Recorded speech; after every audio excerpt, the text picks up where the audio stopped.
Assalamu alaikum, my dear brothers and sisters.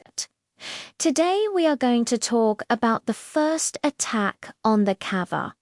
When it comes to the history of the Kaaba, there's always something intriguing that captures our attention. So the question for today is, do you know who attacked the Kaaba for the very first time and why? Well, before we dive into the details of this event, I have a little quiz for you.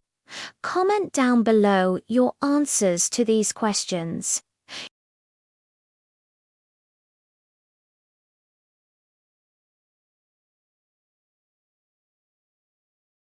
What was the name of the leader who attacked the Kaaba?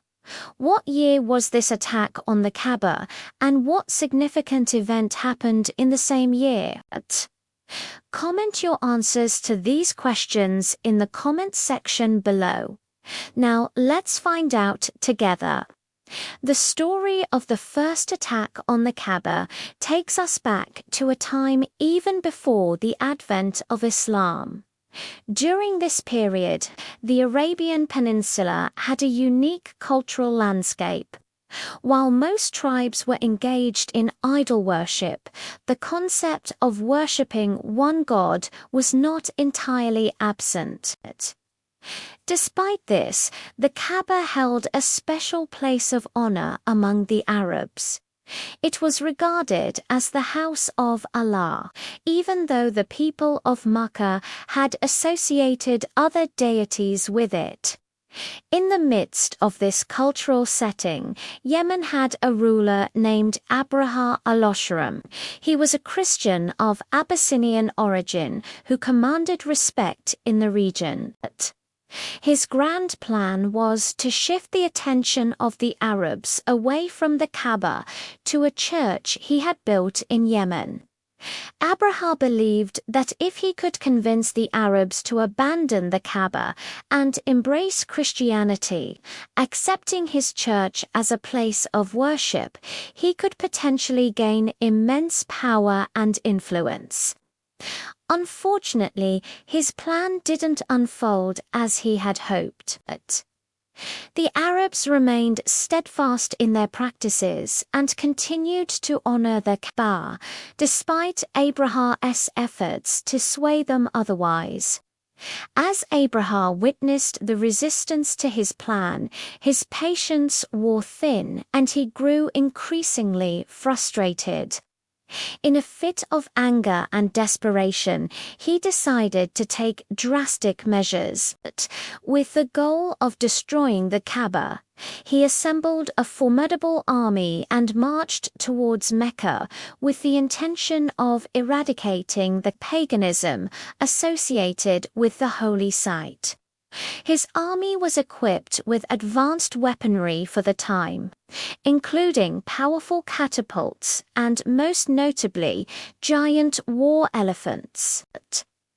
These war elephants were considered invincible at the time and played a significant role in instilling fear among the Meccans.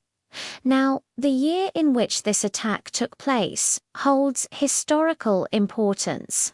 It is known as Am Olfil, which translates to the year of the elephant. Interestingly, this same year marks the birth of our beloved Prophet Muhammad in Mecca. Historical records indicate that Abraha's army numbered around 40,000 soldiers, a substantial force that posed a serious threat to the security of Mecca. Among them were 3,000 horsemen and an elite force of 200 elephant riders. Facing such a powerful army, the Meccans found themselves in a precarious situation. They prepared for defense, but their odds looked grim. However, they had one thing on their side: the belief in the protection of Allah.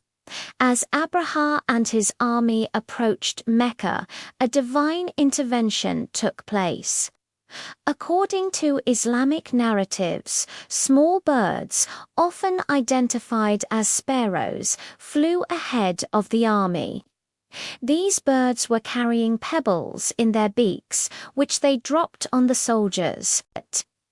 The stones hit their targets with astonishing accuracy, causing severe injuries to Abraha's men.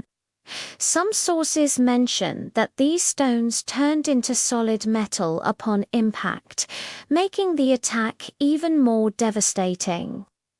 In a short span of time, the entire army was decimated. Not a single soldier was spared. Moreover, the elephants, which were the source of great pride and power for Abraham, became trapped inside the city. They were unable to escape the birds' attack and suffered heavy casualties. The war elephants were either killed or captured, and some sources suggest that their tusks and other body parts were used for construction work in Mecca. This event serves as a testament to the power and majesty of Allah, demonstrating that He can utilize even the smallest of creatures like birds to carry out His will. The overwhelming defeat of Abraha's army left him with no option but to flee. He managed to escape, but his forces were completely destroyed. That's all for today. If you liked this video, don't forget to hit the like button, share it with your friends and family, and subscribe for more. Until next time.